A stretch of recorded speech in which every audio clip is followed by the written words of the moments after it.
Welcome to the deep dive. We're here to take compelling sources, commentary, ancient texts, deep research, and really pull out the knowledge you need to be, well, truly informed. And today we're tackling a subject that feels incredibly relevant. It's this deep anxiety that the world is chaotic, that justice is missing, and that the wrong people are in charge. It's a feeling a lot of people have, and we're going to explore it through a very specific lens, Psalm 75 from the King James Version. Exactly. Our main guide for this will be the comprehensive commentary from the You Need Faith in Jesus team, who framed this psalm as a powerful declaration.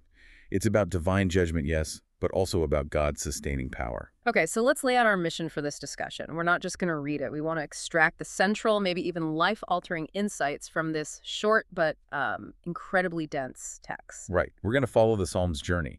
It starts with this almost explosive gratitude. And then it moves into this jaw-dropping vision of cosmic stability and divine judgment. Before concluding with a really solid, enduring promise of hope. The goal, for you listening, is that by the end of this, you'll understand with, I think, total clarity who is actually holding the foundations of existence together. And what that means for your life, for your sense of security day to day. We'll be going verse by verse, looking at some really powerful imagery. You've got horns and pillars and this terrifying cup. We want to translate that ancient imagery into, practical meaning for today. This isn't just about God's power in the abstract. It challenges our own ideas about power, about success, and where we should look for stability. So let's start where the psalmist does. It all begins with gratitude, but not a quiet, polite thank you. It's something much, much bigger. Let's read the first verse. This is Psalm 75, verse 1. Unto thee, O God, do we give thanks. Unto thee do we give thanks. For that thy name is near, thy wondrous works declare. Okay, the first thing that jumps out, and the You Need Faith in Jesus team really emphasizes this, is the repetition. Unto thee do we give thanks. Unto thee do we give thanks. It's immediate. It's not just a stylistic choice. The commentary calls it an eruption of gratitude. It's this sense that the thanks aren't formal or forced. They're bursting out. They can't be contained in just one phrase. It shows a sincerity, a real passion. But what's interesting is that the psalmist doesn't leave it there. He immediately gives the reason for this eruption. Yes. The reason is, for that thy name is near. And that connection is so important, but to get it, you have to understand what name means in this context. It's so much more than just a title. Absolutely. In a biblical sense, a name isn't just a sound. It represents a person's entire being, their character, their authority, their active presence. So when he says thy name is near, he's not just saying God is nearby. He's saying God's full character, his authority, his very essence is close and involved. Exactly. The psalmist is thankful that God is not this distant, abstract, indifferent being. He's right here, actively intervening, a hands-on sovereign. And this isn't a new idea in the Bible. There's a foundational text that really defines what this name, this character of God actually is. Right, you have to go back to Exodus. The moment God proclaims his own name, his own character, to Moses.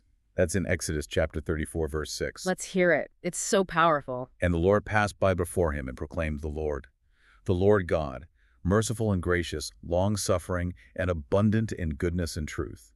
I mean, just listen to those words. Merciful, gracious, long-suffering, abundant in goodness and truth. That's the character. That's the name that is near. So when the psalmist gives thanks, he's thanking God for the active presence of that perfect moral framework in the world. It's a profound reason for such an eruption of gratitude. But then how do we know it's real? The psalmist provides the proof in the last part of the verse. Thy wondrous works declare. This is the evidence. This is the tangible data that proves God's nearness isn't just a feeling. And what are these wondrous works? The commentary from the You Need Faith in Jesus team suggests it's, well, everything. It's the grand act of creation itself. It's specific miracles, like the deliverance of a nation. But it's also the ongoing moment-by-moment acts of divine justice that the rest of the psalm is about to unpack. They're the proof, the undeniable signs that God is present and actively involved, if you just open your eyes to see them. And that leads directly to the first practical step that the analysis highlights for us. It's a call to action. It's the idea that we have to actively look for God's hand. It's easy to say a generic thank you when things are going well. But this psalm pushes you to be specific. The You Need Faith in Jesus team really challenges the reader here. Don't just thank him for abstract ideas. Thank him for specific, wondrous works. So an answered prayer that seemed impossible, or that moment of provision, a job, or a solution that just appeared right when you needed it most. Or even just pausing to really look at the complexity of the natural world, Yeah. recognizing those specific things. That's what confirms his presence is near. And when you do that, it transforms gratitude from a religious duty into really an acknowledgement of fact. It grounds your faith. And it creates this amazing feedback loop, doesn't it? You see the works, which confirms his nearness, which then fuels that eruption of gratitude, which in turn motivates you to look for more works. It builds a really stable foundation for worship, but now the tone of the psalm just it shifts on a dime. It's actually quite jarring. It is. Yeah. We go from this intimate, grateful praise from the people directly to God speaking, and the focus moves from intimacy to this almost terrifying declaration of absolute power and judgment. The atmosphere changes completely. It does. And this is part 2, the judge and the sustainer of creation. This is verses 2 and 3. Let's read God's direct statement in verse 2. When I shall receive the congregation, I will judge uprightly. Okay, so that phrase, when I shall receive the congregation, can be a bit confusing in the King James. The analysis we're using clarifies it really well. It's better understood as God saying, when I choose the appointed time. An appointed time. So he's directly addressing that huge human question. Why does injustice exist now? Why do bad things happen to good people? Why do the wicked seem to prosper? Exactly. Yeah. God's answer isn't that he's unaware or delayed. It's that he operates on a perfect, sovereign schedule. He has an appointment set for justice. And when that time comes, the judgment will be perfect. I will judge uprightly. No bias, no flawed evidence, no human error. It's a promise that even if justice seems slow from our perspective, it's only because the judge's timing is flawless. And this idea of an appointed day isn't just an Old Testament concept. It's central to the entire story of faith. Oh, absolutely. The New Testament picks it up and gives it even more structure. You see it so clearly in the book of Acts, chapter 17, verse 31. What does that say? He says, because he hath appointed a day in the which he will judge the world in righteousness by that man whom he hath ordained, whereof he hath given assurance unto all men, in that he hath raised him from the dead. He hath appointed a day. It's concrete. It's not a vague hope. It's a scheduled event that removes any sense of randomness from the final reckoning. It does. And right after God establishes his perfect timing, he gives this incredibly dramatic picture of the world's natural state. It's in the first part of verse 3. The earth and all the inhabitants thereof are dissolved. Dissolved. I mean, what a word. It suggests melting, crumbling, just falling apart into chaos. And the commentary is clear. This isn't a future prophecy of what will happen. It's a description of what would be happening right now if God withdrew his power. Right. The natural tendency of human society, because of sin and weakness, is towards chaos, towards dissolution. Left to its own devices, everything we build would just unravel. That feels, well, it feels incredibly bleak. If our governments, our economies, everything is just fundamentally unstable and doomed to dissolve, what's the point? That tension is the whole point. Yeah. Because it's immediately resolved in the second half of the verse. It shows us that while human structures are fragile, they aren't the ultimate reality. There is one singular force holding it all together. And here it is, the great reassurance. I bear up the pillars of it. Selah. This is one of the most profound statements in the whole psalm. I bear up the pillars of it. To really get the weight of this, you have to think about the ancient world. Their cosmology, right. They imagined the world as a flat disk resting on these huge foundations, these pillars, keeping it from sinking into chaos. Exactly. So when God says he bears up the pillars, he is claiming sole responsibility for maintaining the entire cosmic and social order. He's the one force preventing total collapse. So he's not just a creator who wound up the clock and walked away. Not at all. He is the active, moment-by-moment sustainer. If he took his hand off for a fraction of a second, the world would dissolve, just like the verse says. And then you get that word at the end, Selah. The You Need Faith in Jesus team interprets this Selah as a divine instruction. It's as if God is saying, pause, stop right there, and just think about what I just said. Think about the implications. What does it mean if the only reason your society hasn't completely imploded is because of a God you might be ignoring? It forces you to reflect on the fragility of everything you take for granted, which brings us to the second practical step. If the world feels chaotic and unstable, what do? You find peace, immense peace. You find rest by trusting that God is the one holding the pillars. You can stop feeling like you have to carry the weight of the world on your own shoulders. Because you know his timing for justice is perfect. and his hand is steady no matter how much things seem to be shaking on the surface. It's an anchor, a really necessary one. But now God's speech shifts again. He turns his attention from sustaining the righteous to issuing a direct and very harsh warning. This is part 3, the warning against arrogance and pride in verses 4 and 5. And it's aimed at two groups, the fools and the wicked. And the analysis we're using points out that in the Bible, those two are often linked. Pride is seen as both wicked and fundamentally foolish. Let's read the warning itself. I said unto the fools, deal not foolishly. And to the wicked, lift not up the horn, lift not up your horn on high. Speak not with a stiff neck. The foolishness of pride is that it completely denies the reality of the pillars we just talked about. Right. A proud person acts like they are the source of their own strength, their own stability. They're blind to the fact that the very ground they're standing on is only solid because of the God they're defying. That's the ultimate foolishness. And the imagery here of the horn is just so vivid. It's not just a metaphor. In the ancient world, a horn on an animal like a bull was the symbol of its strength, its power, its dominance. So to lift up the horn is a physical posture. It's boasting. It's showing off your power. Yes, and God is saying, stop it. Stop that aggressive posturing. Your strength isn't your own. And then he adds, on high, and speak not with a stiff neck. It really paints a picture of defiance. A stiff neck is the image of stubborn rebellion. It's refusing to bow your head, refusing to submit to a higher authority. It's the posture of someone who is so sure of their own power that they think they're above judgment. They're acting like they bear up their own pillars. Exactly. And this warning against arrogance is a constant theme in the Bible. It's not just here. The scholarship we're looking at points to Hannah's prayer in 1 Samuel as a really clear parallel. It is. In 1 Samuel chapter 2, verse 3, she says, "Talk no more so exceeding proudly. Let not arrogancy come out of your mouth. For the Lord is a God of knowledge, and by him actions are weighed." A God of knowledge, that adds another layer. It's not just that God sees the outward boasting. No, he sees the inner motives, and by him actions are weighed. There's a constant, precise accounting happening, even when the proud think no one is watching. Which brings us to a really challenging practical step for us, for you listening. It's about self-examination. It's easy to spot pride in other people, isn't it? The tyrant, the arrogant boss. But the analysis from the You Need Faith in Jesus team pushes us to look for the subtle pride in our own lives. Where does it hide? It can be in small things, relying entirely on our own talents and plans without acknowledging where those gifts came from, seeking just a little too much credit for a success. Or even just refusing to take good advice because deep down we think we know better. The action step is to practice a conscious, constant humility, to actively remember that any strength, any success is a gift. It's a provision from the one who holds up the pillars, not something we achieved on our own. And that realization just completely dismantles the basis for arrogant boasting. It does, which makes the next section so logical. Because if we're not the source of our own success, then where does real promotion, real advancement actually come from? And the psalm answers that by first telling us where it doesn't come from. This is verse 6. For promotion cometh neither from the east, nor from the west, nor from the south. I love how specific this is. He's making a geopolitical statement. In the ancient world, the east represented the great empires.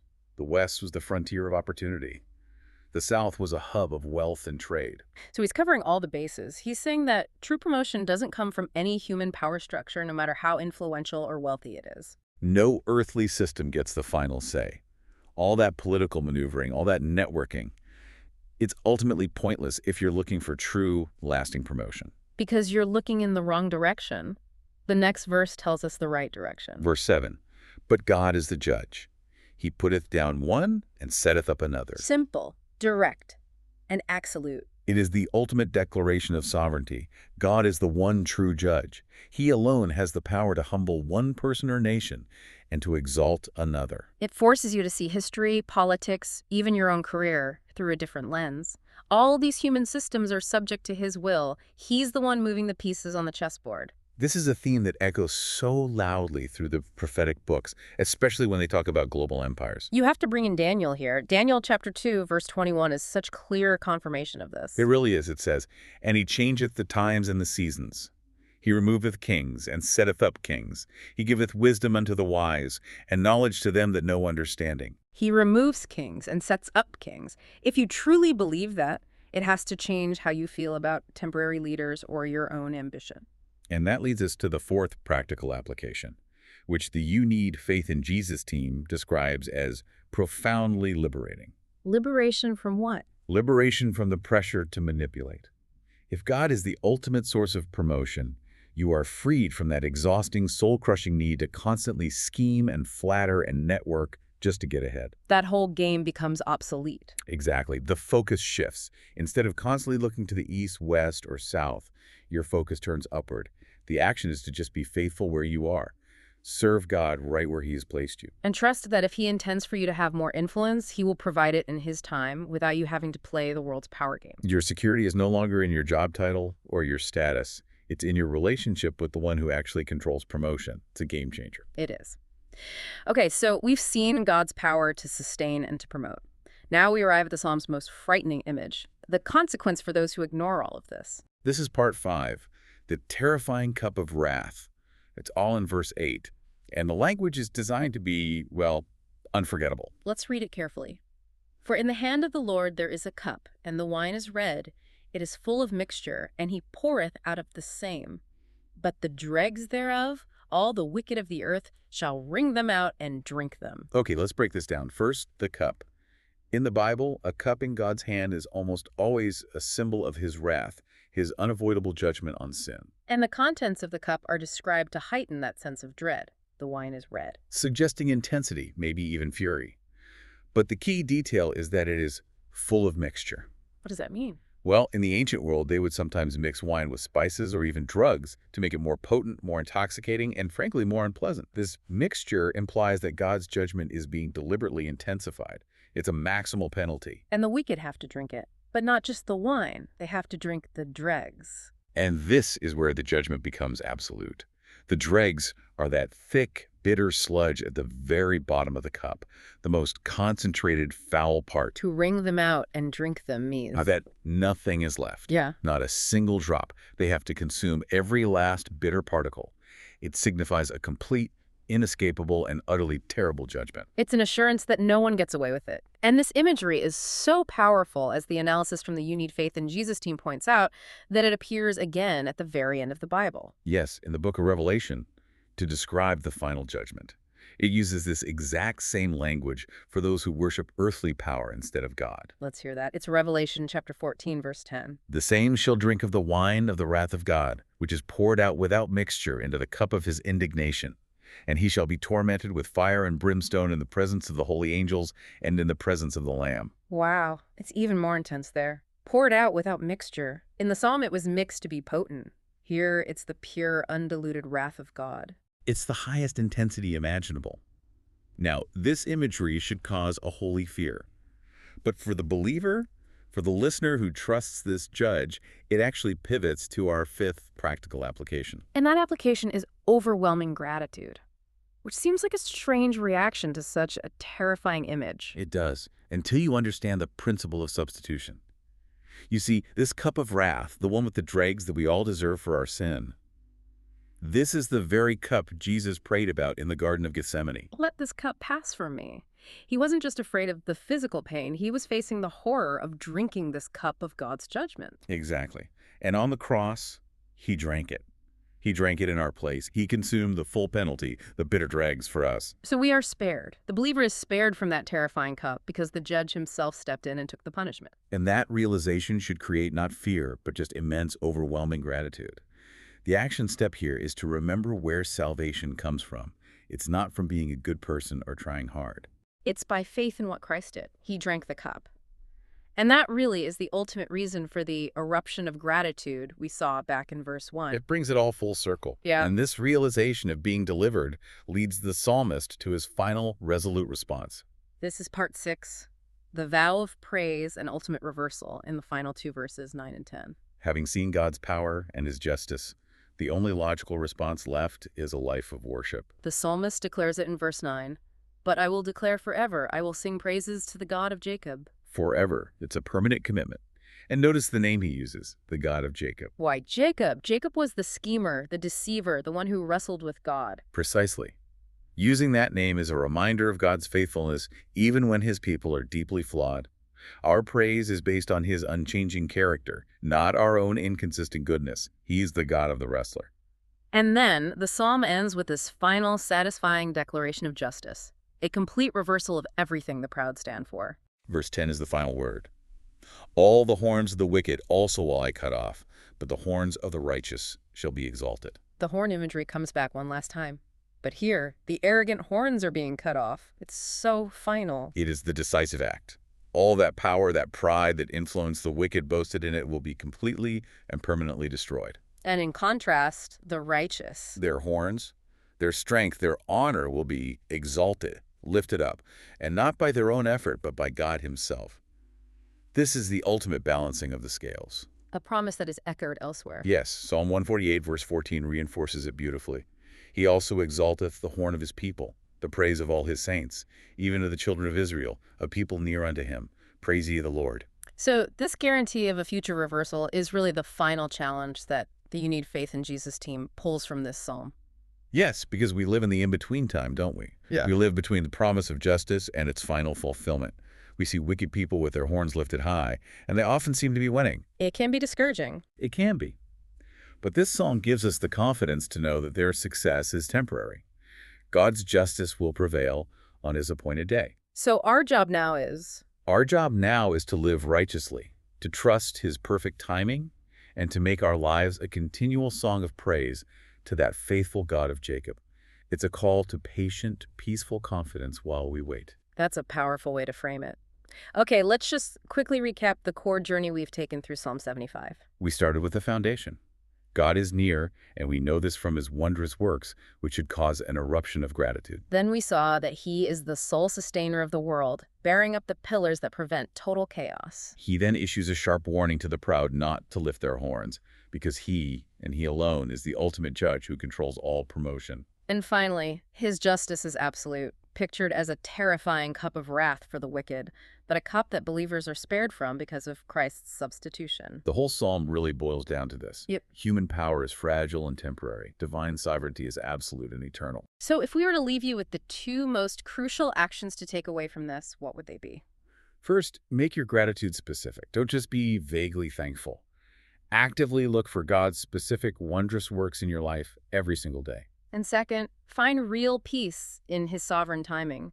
When the world feels like it's dissolving, remember who is holding the pillars. You can rest. You don't have to fix it all yourself. That's it. And we really do encourage you to look at the commentary from the You Need Faith in Jesus team to explore these themes even more deeply. And as we close, we want to leave you with a final thought to mull over, one that builds on that central image of the pillars in verse 3. If we accept the premise of the psalm, that God is the only reason the systems of our world haven't dissolved into chaos because of human weakness and sin, then what does that imply about the stability of any earthly system we build without him? Think about it. A political movement, a corporation, an ideology, even a personal ambition that is built in open defiance of the very authority that keeps the ground from crumbling beneath it. What is its true long-term prognosis for stability? It's something to consider as you navigate the structures of your week. Thank you for joining us for this deep dive. We look forward to exploring the sources with you again soon.